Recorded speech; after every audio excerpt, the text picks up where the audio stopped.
Welcome to As I Live and Grieve, a podcast that tells the truth about how hard this is. We're glad you joined us today. We know how hard it is to lose someone you love and how well-intentioned friends and family try so hard to comfort us. We created this podcast to provide you with comfort, knowledge, and support. We are grief advocates, not professionals, not licensed therapists. We are you. Hi, everyone. Welcome back again to another episode of As I Live and Grieve. Yes, it's Kathy, and yes, my voice is still gravelly.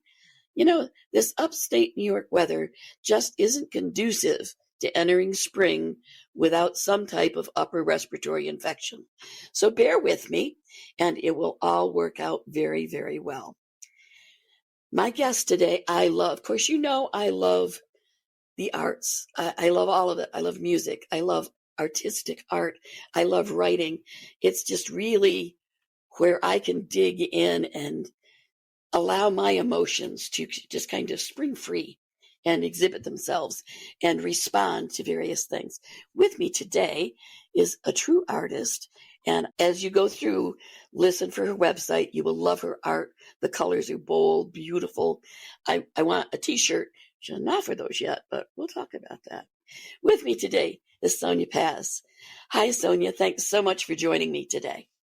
Hi, Kathy. Thank you so much for having me. I'm truly honored and I truly appreciate this. Oh, I'm just so happy that our paths crossed.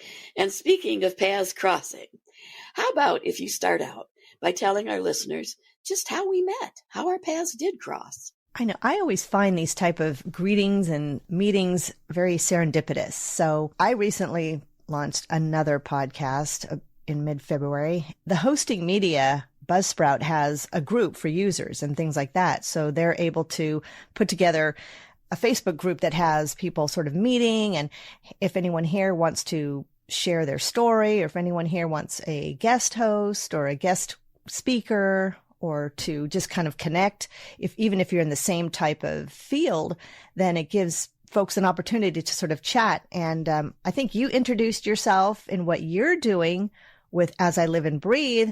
And I popped in and checked out your podcast. I'm like, oh my gosh, I can't believe I wish I had this years ago when our family encountered loss. So you and I ended up connecting and said, let's do it. And here we are. Absolutely. You know, I think it was something like that. I was always ready to connect with someone who had a different perspective of grief. Of course, I have my own. And we also on the podcast say that grief isn't only about those we lose through death. It can be loss of a relationship, of a marriage.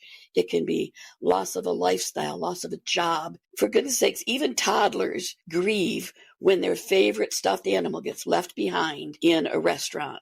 They grieve. Everybody grieves. We just don't acknowledge it.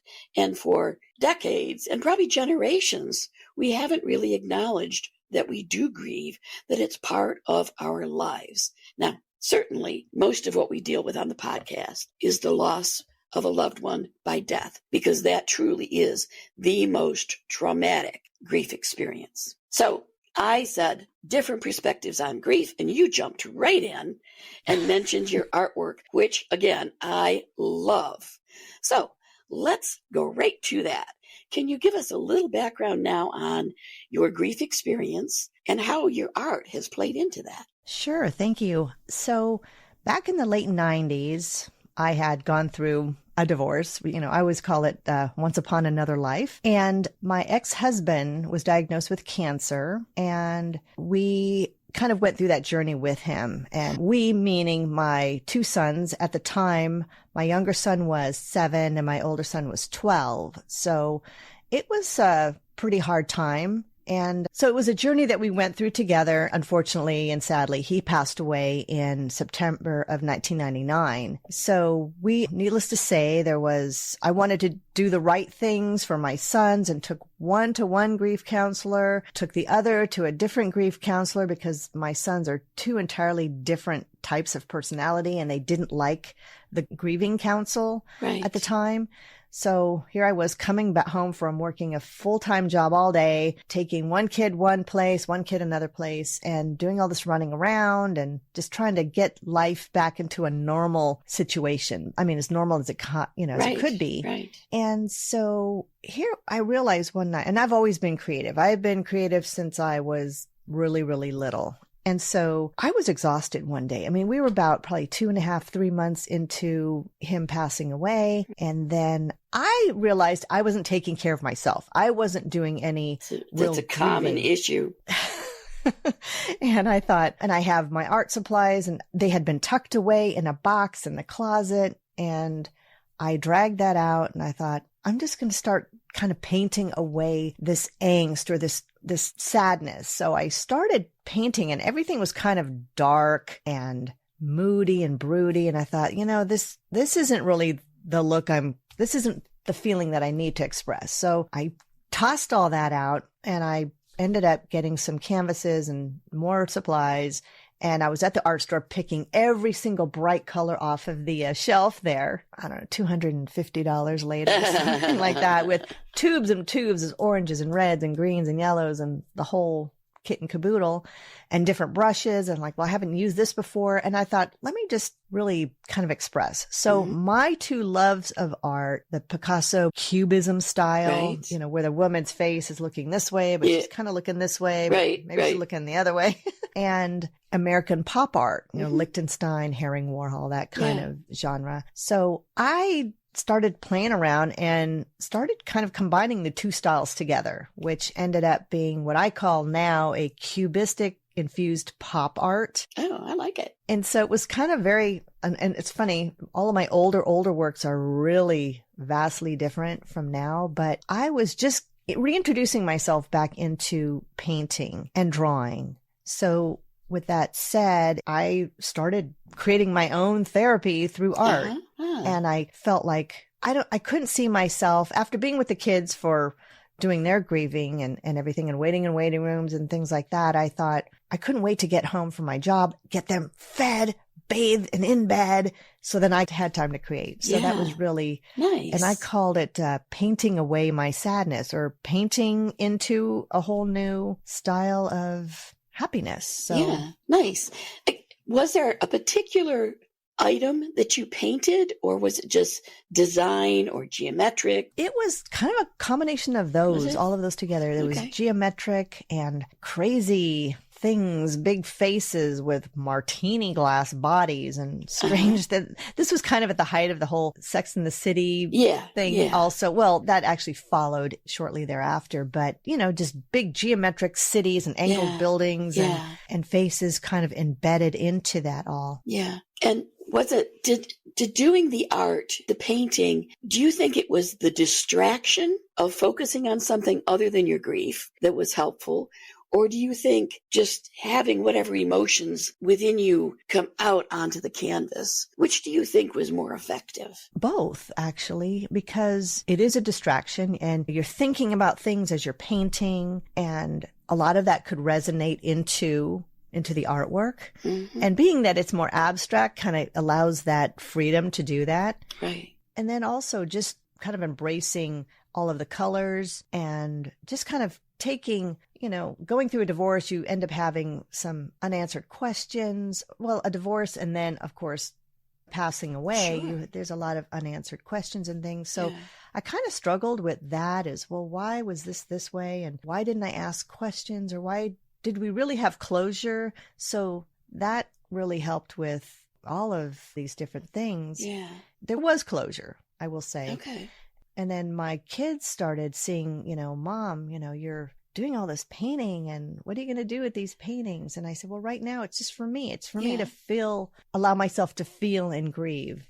My older son at the time, he was 12, and he had just started playing guitar at school. So he didn't like grief counseling at all.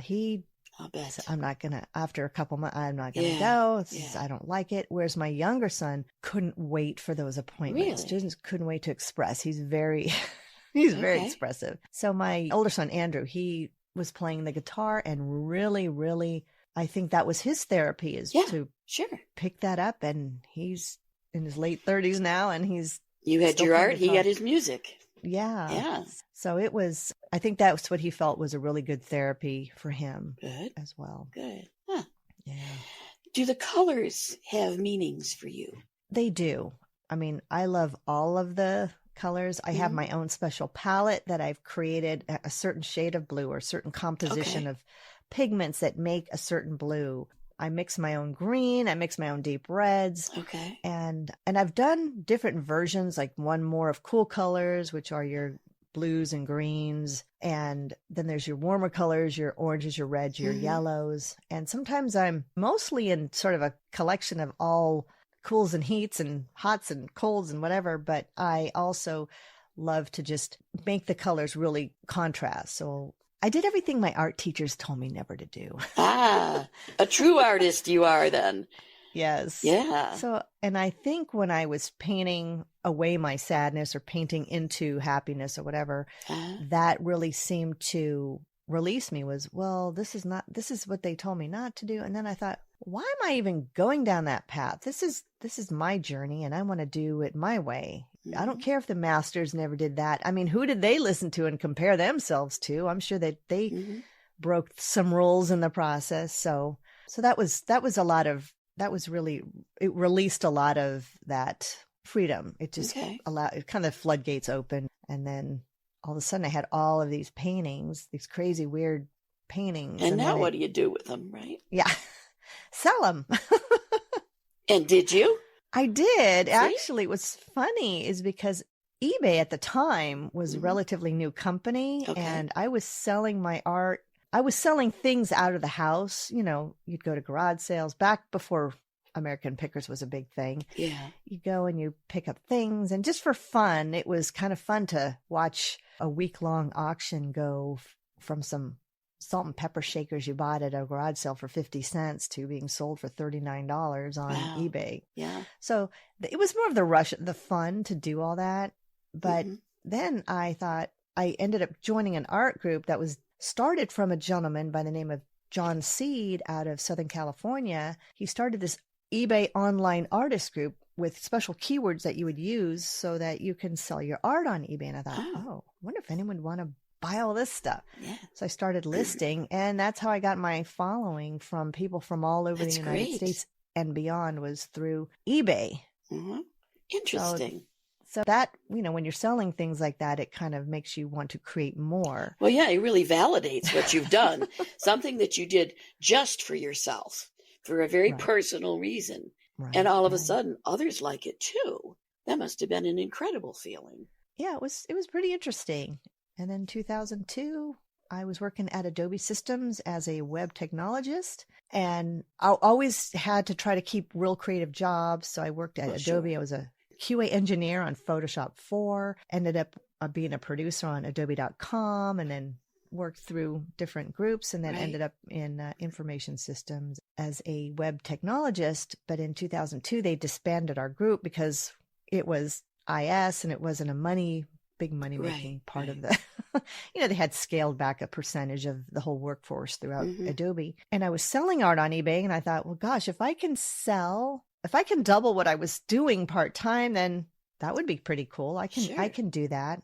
And so, yeah, that was April of 2002. And here we are 22 plus whatever years later, I'm still slinging paint for a living. Oh, and loving it, I hope. And loving it. And yeah, loving lots of crazy times, and the art took off, and we ended up, with a gallery and art products and things. Oh, that's great. But a day doesn't go by where I don't reflect back on how it all sort of started. Sure. And, you know, there's a lot of sadness of what had happened with my ex-husband and the journey of processing the grief. But there was also this flip side that allowed me to sort of not focus on the sadness after a while. And does that sound right? I don't want to sound disrespectful. It does. No, I know what you mean. I know what you mean, because you needed to do it to heal. Mm-hmm. Right. You know, to stay in that sadness forever would have been counterproductive for you as a person. Oh, absolutely. Yeah. Absolutely. Yeah. And one of the things with why I was on the Facebook page where I had met you is that I recently started a podcast It's a true crime podcast about my friend who was murdered when I was a young girl. Oh, my goodness. And this has been a process that I've been wanting to do for years and investigate sort of the whole story and tell the story. And this is a whole grieving process for me because I never really was able to grieve through her sister, and her mother, who were killed at the hands of the family, the father. That's really interesting. So, and I feel like I have, her name was Marianne, and I feel like she's on my shoulder when I've been discouraged or thinking, gosh, I came to a dead end, or I haven't found what I'm looking for. I feel that she's right here telling me, Sonya, it's okay. Take a breather. Just keep telling the story. Yeah. And so I can almost picture her sitting there as you're painting, saying, "Come on, keep painting. You'll work through it eventually. You'll get to it. Keep painting, keep painting." Yeah. Oh, that's really so cool. How interesting. And you just started this podcast. Yes. I launched on February 15th. Nice. So, a month ago today. A month ago. Wow. And ironically, it just dawned on me just now, is March 15th, 1974 is when they actually found the bodies under the house to where they were buried. Oh my gosh. So gosh, yeah, that was 55 years ago today. Wow. So interesting. Wow. There's another serendipitous signal. I know. My older daughter, Stephanie, Kelly's sister, loves true crime podcasts. So I'll have to make sure. What's the name of this podcast? Oh, it's called Investigated. Okay. I'll and pass it on. It's kind of like fine artist turned investigative researcher. And I like it. Not a criminologist, but a investigative researchers, and putting in the chronicles of the timeline. All right. Now you just need to combine it with your art and do like a mini print from each episode or once a month or something about the progress. So that you have a whole story. I know. It's crazy. Make it a series that people have to buy. Yes. Oh, wow. Talk about Netflix, creative, huh? I know. But, cool. But it's grief is tough. I have friends who have for decades not grieved fully of family members or a pet or a good friend or whatever. And I try to tell them, take up something. If you're not creative, obviously not everyone is, but find a love of something that will help you get through it. Right. And there was another case that was in our town that I had asked the family. It's a whole separate case. I asked the family if they would mind if I could tell the story of the daughter, and they gracefully declined, because they said if anyone wants to tell the story, they would like to be the ones. And I truly respect that and honor their request. My only feedback was to help you get through it, maybe tell the story. Release it, because I feel it's a lot of pent up emotion that a lot of people try to push away, thinking it'll go away. But if you're able to tell it, then that really, it helps. It helps, tell the story of the victims who didn't have their way. They didn't have their time to say. Well, that's very true. And also, if you don't tell it, if you never speak of it, it stays trapped within you. Right. Kind of closeted in there with no escape. If you talk about it, the more you talk about it, even the more you just mention their names, it helps draw it out of you. And I believe it really starts the healing process of getting it out of you. So I think there's a lot of merit to that as well. Yeah. You spoke about not everybody's creative. I think everybody has a creative bone. Sometimes we're our worst critics. So do you feel that using your artistic expression helped you with your grief? And you were, in fact, dealing with double grief. You were grieving your divorce, the loss of your marriage, relationship, lifestyle, and also, well, maybe triple even, because you were grieving for what you were concerned about your sons having lost as well. Absolutely, yes. And then you were grieving the death. So you had lots of grief that you were working through at the same time. Do you feel that your art helped you? Oh, absolutely. Absolutely. And it became a voice and kind of a thing, being able to get the artwork out there as well as my feelings. But it also made me really think about the divorce and what, everyone's going to say that they tried this and they tried that. And, I'm not going to blame or anything like that, but it was certainly when you take yourself out of the equation and do something different, even if you're golfing or whatever, to get away from or to try to get your mind on other things, it really helps with, it's therapy. And one of my other things that I did, I have a lot of things going on. I'm that annoying little kid in school that was always running around that the teachers would always complain to my mom, why doesn't Sonya sit still? This is decades later. I still can't sit still. So in 2015, I started another company, kind of an extension of my art, called Vino Paint. It's a sip and paint company. Oh, okay. You've seen. Yeah. So I have found, I did that thinking, well, I had a gallery. I closed that, or actually I closed it and moved back to studio appointment only in 2015. So in 2015, I thought, I should probably get out there again and just be more present, but I don't want to have a gallery anymore. So I started Vino Paint, and that allowed me to teach others how to create. So what's interesting, Kathy, is that I have these folks who come in, they say, my friend dragged me here. I have no creative bone in my body. I can't even draw a stick figure. And I say, it's okay, because we're not drawing stick figures today. And it's a step-by-step creation. And the gratitude that I have of the gratitude from others is that here's this person who came in completely intimidated and left with a piece of artwork that they are excited that they did. And they take me by the arm and they say, I didn't know I could do this. And then it starts a creative journey with them. And I'll share with you one quick thing is I have a woman, her name is Deborah, lovely, lovely lady. And she had a back injury and she's in a scooter. So she comes to the events, and she came because she wasn't getting enough mobility from this accident she had in one of her hands. And she said, I have followed what you've taught me. And in a period of 6 months, I went from limited movement to this much movement. She's showing me how her paint strokes are much more consistent and things like that. And I gave her a big hug. I said, that is like the best news I could hear. Sure. Because that's a sense of grief, is losing mobility or losing who you were. Yeah. And then this accident occurred, and then you kind of have to start over. And what a creative way for her to heal. Instead of going to physical therapy, which maybe she tried and it really did nothing, this was something that not only was it helping her, but she was enjoying it besides.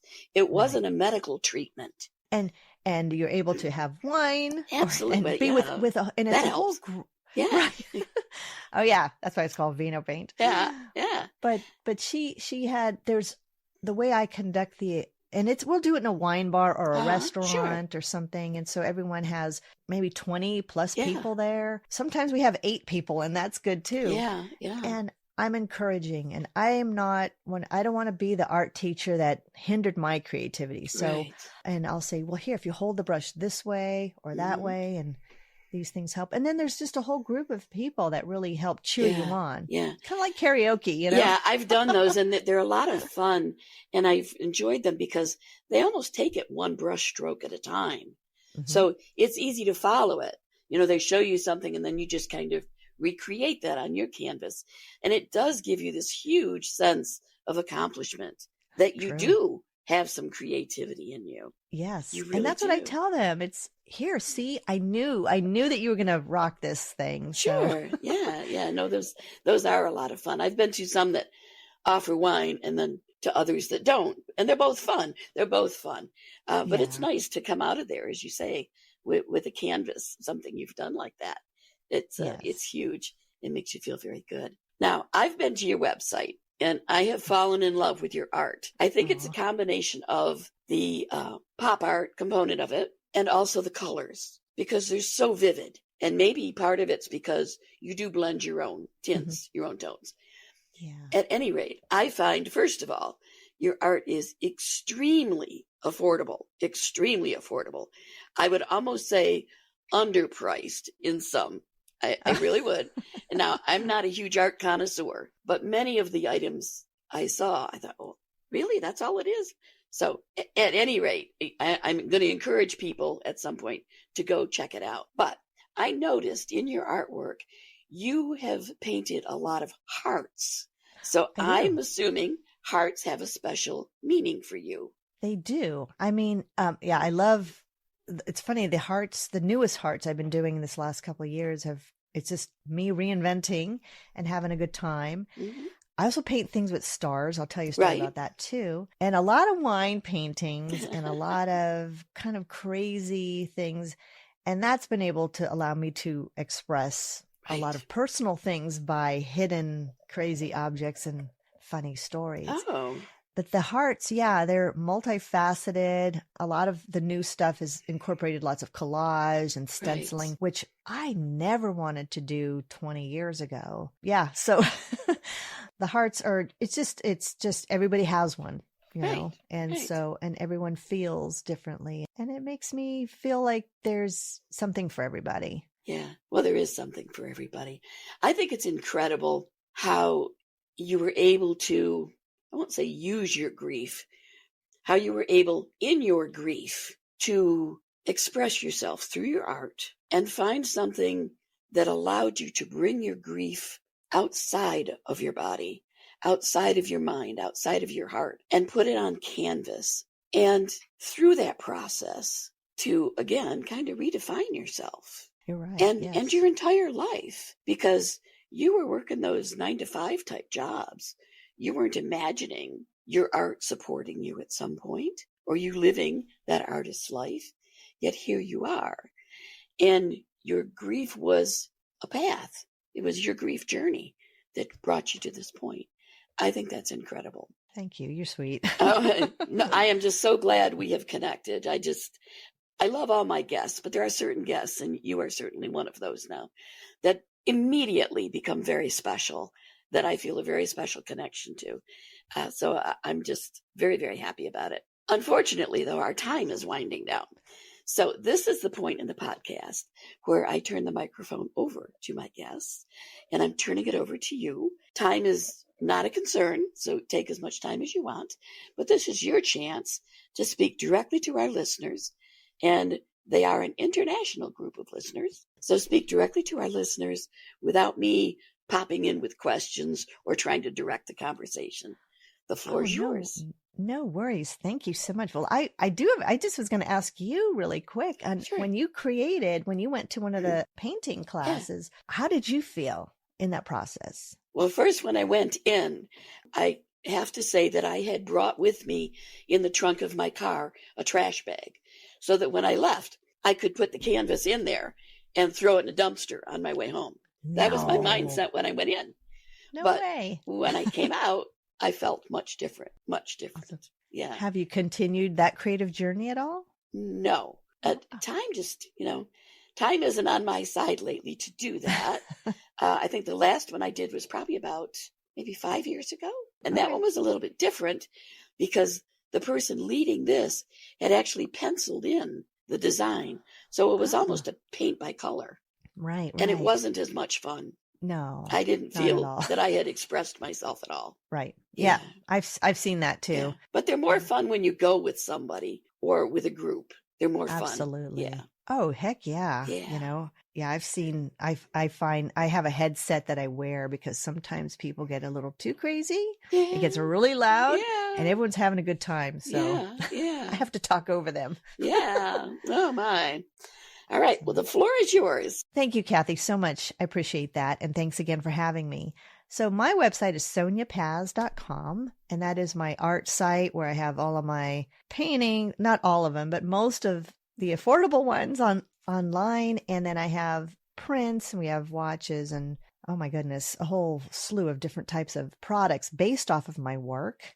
And that keeps me busy. And then I have Vino Paint, where I also offer virtual classes. I don't have any on there right now, but I will because my other podcast has been taking up so much of my time. And then the new podcast for those listeners of yours who might like true crime, it's called Investigated, and it's on Apple iTunes and all of that good stuff. And our website is investigatedpod.com. And last but not least, I have another podcast for anyone who is grieving, who wants to take a creative journey. I have Rockstar Mentor podcast. And that one is, I have over 130 episodes right now of free art advice so you can get yourself out there. And it's all good. It's all good stuff. Nice. Everything kind of stays in the creative. Yep, but you've got something going in all different directions. I do the same thing, I think. Yeah. Well, Kelly, you've been quiet, absorbing everything. Do you have any questions? I don't think I have a question per se. I just want to say that I admire you, Sonya, for the journey that you took, and I think it's very inspiring for other people to see that, there's something about seeing beauty or hope on the other side, so to speak, and that gives you the strength to continue the journey instead of giving up and saying, well, this is just where I'm meant to be.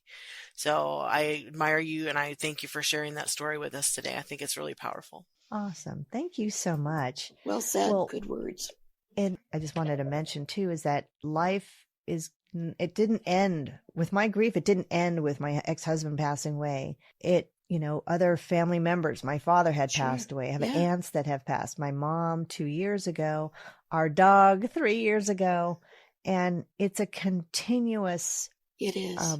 It's part of life, and they are tough roads to get through, but thankfully, there's people can connect and communicate with others who have been through that. And of course, your podcast is genius that, that everybody has something. There's a story for everyone that someone can resonate with that you may or may not get just through, therapy or, personal counseling.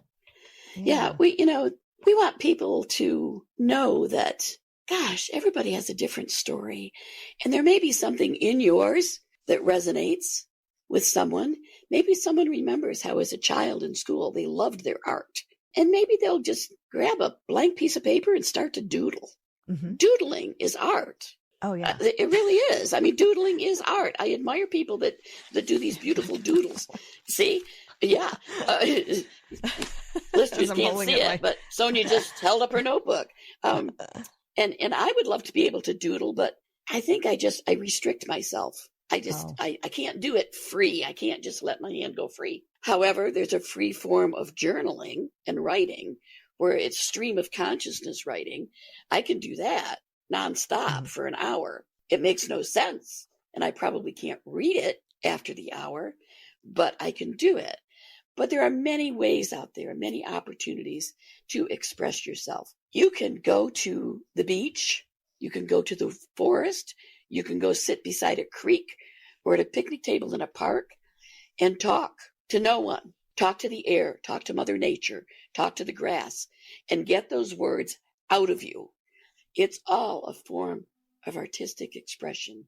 And, no surprise here, it's a form of self-care. Because Absolutely. If you keep everything bottled up, it's going to continue to eat at you inside. It's going to impact your sleep. It's going to impact your day. It's going to impact your health. So do whatever you can. Find whatever way you can to just get it out of you. Mm-hmm. Go outside where no one's around and scream if you want to. Just get that emotion out of you. It's a form of self-care. On that note, absolutely, it's time to sign off.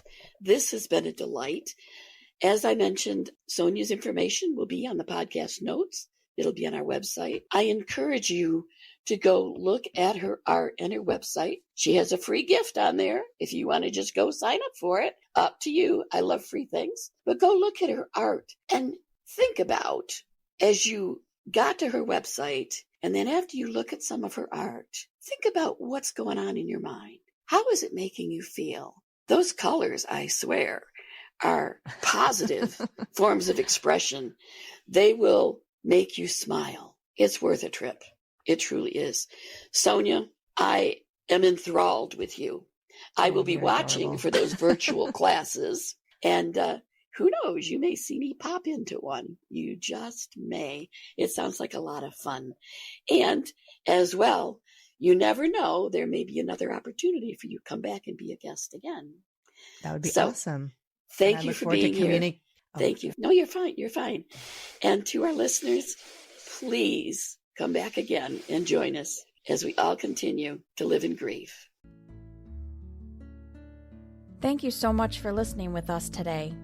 Do you have a topic that you'd like us to cover, or do you have a question from one of our episodes? please email us at info@asiliveandgrieve.com and let us know. We hope you will find a moment to leave a review, send an email, and share with others.